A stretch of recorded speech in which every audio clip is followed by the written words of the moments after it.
আপনারা এতক্ষণে নিশ্চয়ই সকলে একটু চিন্তায় পড়ে গেছেন যে আমার হেডলাইন দেখে যে সেনাপ্রধানের পদত্যাগ, এই অংশটা নিয়েই হয়তো অনেকে ভেতরে না গিয়ে কমেন্টস করবেন যে ভাই কবে পদত্যাগ করলো, কিভাবে পদত্যাগ করলো, কি হলো। কিন্তু সেটা শোনার আগে আপনারা জাস্ট যখন হেডলাইনটা দেখছেন তখন সেখানে দেখেন আমি একটা প্রশ্নবোধক চিহ্ন দিয়েছি যে সেনাপ্রধানের পদত্যাগ একটা প্রশ্নবোধক চিহ্ন, মানে হচ্ছে যে উনি কি আসলে পদত্যাগ করছেন, করেছেন, করবেন, কোনটা, সেটা হচ্ছে যে মূল কাহিনী। তো সেই কাহিনীটাতে আসছি। তার আগে প্লিজ আপনাদের সকলের কাছে রিকোয়েস্ট, একটু সাবস্ক্রাইব করে পাশে থাকুন এবং আপনাদের মাঝে কথা বলার সুযোগ দিন, এই হচ্ছে যে আবেদন। তো এখন আসছি আপনার সেনাপ্রধানের পদত্যাগ নিয়ে। বর্তমান যে পরিস্থিতি বা সিচুয়েশন আমরা দেখছি তাতে মনে হচ্ছে যে সেনাপ্রধান পদত্যাগ করে সেফ এক্সিট নিয়ে নেওয়া ভালো, অথবা কি হবে তার সময় বলে দেবে।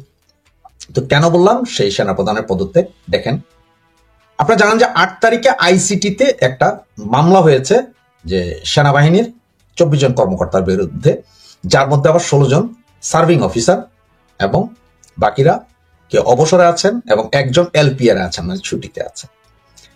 তা এই যে আইসিটিতে যে মামলাটা হলো, সেইটার এই মামলা যে হলো সেটা কি সেনা গোয়েন্দা কর্মকর্তা যেমন ডিজিএফআই কি জানতো না, নাকি জেনেও চুপ ছিল, বা সেনাপ্রধান কি ঘুণাক্ষরও টের পায়নি, নাকি উনিও চুপ ছিল? এটা হচ্ছে এখন $1 মিলিয়ন কোয়েশ্চেন। সেনাবাহিনীর ভেতরে অলরেডি 2-3 গ্রুপ হয়ে গেছে। একটা গ্রুপ বলছে যে সেনাপ্রধান ইন্ডিয়ার রয়ের এজেন্ট, সুতরাং তার পদত্যাগ করা উচিত।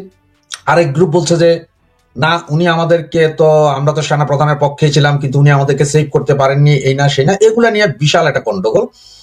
কিন্তু আপনারা একটা জিনিস দেখেন যে 5ই আগস্ট মানে 4-5ই আগস্ট যখন সেনাপ্রধান এবং টোটাল সেনাবাহিনী এই জুলাই আগস্টের সন্ত্রাসী আন্দোলনকারীদের পক্ষে ছিল, একজন সিপাহী থেকে শুরু করে সর্বোচ্চ কর্মকর্তা সেনাপ্রধান পর্যন্ত এই আন্দোলনকারীদের পক্ষে ছিল এবং তাদেরকে সহায়তা করেছে। তাদেরকে সহায়তা করেই আপনার আওয়ামী লীগ সরকারের পদত্যাগ ঘটিয়েছে এবং নতুন তত্ত্বাবধায়ক সরকার গঠন করে দিয়েছে।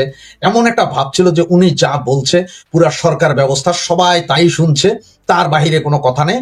সেই সময় একরকম এমন ছিল যে পারলে লোকজন সেনা প্রধানের মূর্তি ঘরে ঘরে তৈরি করে দেয়, ঘরে ঘরে ওনার মূর্তি তৈরি হবে, এমন একটা পজিশন।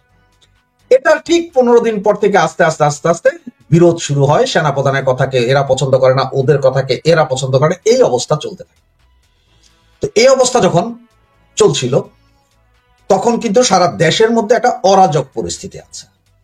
এদিকে আপনার আরেকটা জিনিস দেখবেন যে সেনাপ্রধান যিনি আছেন তার জাস্ট নিচের যে পদ সিজিএস মানে চিফ অফ জেনারেল স্টাফ যিনি ছিলেন, ওনাকে একসময় এই সেনাপ্রধানকে সরিয়ে chief of general staff Mizanur শামীমকে সেনাপ্রধান করার একটা কথা চলছিল, যেটা 5ই আগস্টের আগে মানে 7-10 দিন আগে এরকম একটা কথা চলছিল যে শেখ হাসিনাও রাজি হয়েছে, সেনাবাহিনীর ভেতরে ওনার একটা প্রভাব প্রতিপত্তি আছে, এরকম একটা কথা চলছিল। কিন্তু ওইটা সমস্ত লাস্ট পর্যন্ত আর হয়নি, যার কারণে অবস্থানটা উনি ছিলেন এবং উনি এই আন্দোলন সংগ্রাম 2024 সালে কি করেছেন সেটা আপনাদের সকলের কাছে পরিষ্কার।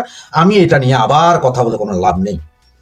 তো ওই সময় এই 25 জুলাই আগস্টের এই সন্ত্রাসী আন্দোলনের সময় আপনার কর্নেল মুস্তাফিজ, হামিদুল হক, ডিজিএফ এর চিফ, ওনারা সবাই সেনাপ্রধান সহ এক হয়ে এই আন্দোলন, ওদের এই সন্ত্রাসী আন্দোলনকে সফল করার পেছনে 100% আপনার কার্যক্রম করেছে। এখন ওনাদের বিচার কি সেনা বাহিনীর যেই কোড অফ কন্ডাক্ট আছে বা যে কোড আছে বা যে আইনে হয় সেই আইনে হবে নাকি আপনার আইসিটিতে হবে, এইটা নিয়ে এখন চলছে ব্যাপক গুঞ্জন। তো এই গুঞ্জনের মধ্যে কাহিনীটা যেটা হচ্ছে সেটা হচ্ছে যে ওই যে বললাম আপনাকে, এক পক্ষ চাচ্ছে সেনাপ্রধান এই মুহূর্তে পদত্যাগ করতে হবে কারণ উনি ইন্ডিয়ার রয়ের দালাল। আরেক পক্ষ বলছে যে আমরা তো স্যার আপনার কথায় এই 3-4-5 তারিখে আমরা সবকিছু করেছি, এই বিভিন্ন জায়গা থেকে লোকজন এনে ঢাকার রাজপথ ঘেরাও করায় দেওয়া, বঙ্গভবন হামলা করা, তারপরে সংসদ ভবন হামলা করা, এগুলো সব তো স্যার আপনার অধীনেই করেছি। এই যে স্যার 32 নম্বর যেদিন ভাঙলো সেদিনও আমরা নিশ্চুপ ছিলাম, কেউ কোনো কথা বলিনি।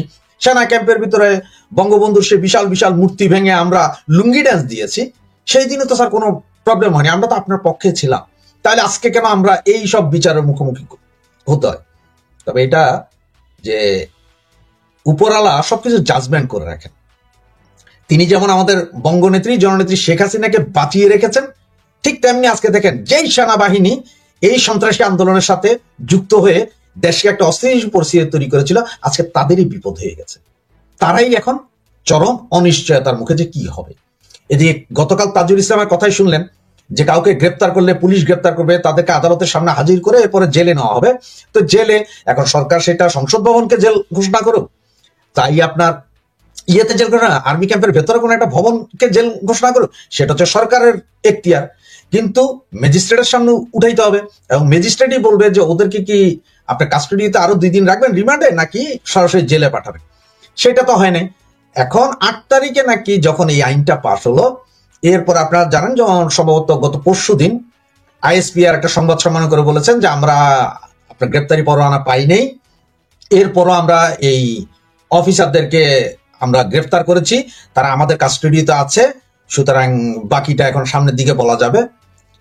সেনা আইন এবং আমাদের সিভিল আইন 2 জায়গায় একটা জিনিস আছে যে কোনো আসামিকে বা কাউকে ধরার পরে 24 ঘন্টার ভেতরে আপনাকে আদালতে হাজির করতে হবে এবং আদালত সিদ্ধান্ত নিবে যে আপনি ওনাকে কি কাস্টডিতে রাখবেন, ঘরে রাখবেন নাকি ইয়েতে পাঠাবেন, জেলে পাঠাবেন।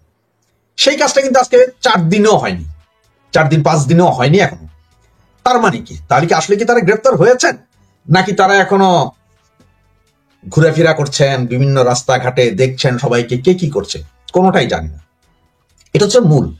আর দ্বিতীয় কাহিনীটা হচ্ছে দেখেন, ডিজিএফআই যদি না জানে যে একটা মামলা হচ্ছে এবং সেনাপ্রধানও জানে না, কিন্তু যেই দিনই আপনার এই মামলাটা হয়ে যখন ফেসবুকে হই হই রই রই পড়ে গেছে, তখনই রাতারাতি কিন্তু যাদের বিরুদ্ধে মামলা হয়েছে তাদের সকলের বিশাল বিশাল ফটো কার্ড আপনার ঢাকা ইউনিভার্সিটির রাজু ভাস্কর্যের সামনে। এটাও তো একদিনে হয়নি, একদিনে কি এত বড় বড় কার্ড করা যায় 10-15 জন কর্মকর্তার? না, এটা করতে 1 সপ্তাহ সময় লেগেছে এবং এটাও হয়েছে সংগোপনে। তাহলে ডিজিএফআই করেছে কি, বা আমাদের সেনা গোয়েন্দারা করেছে কি, বা আমাদের অন্য গোয়েন্দা সংস্থা করেছে কি?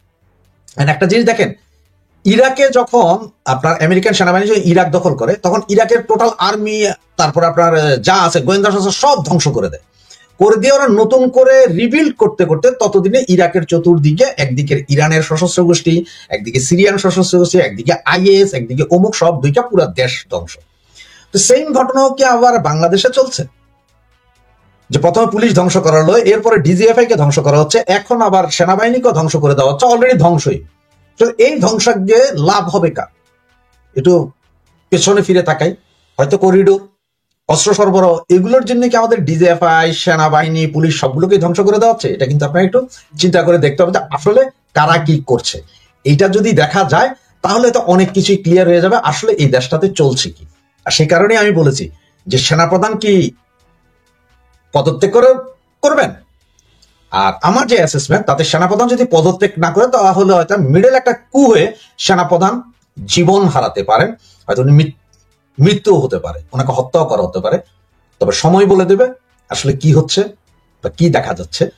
সুতরাং আমরা সেদিকে একটু নজর রাখি সবাই, যা হবে এই সপ্তাহের ভেতরেই হওয়ার সম্ভাবনা সবচেয়ে বেশি। তো সুস্থ থাকবেন, ভালো থাকবেন।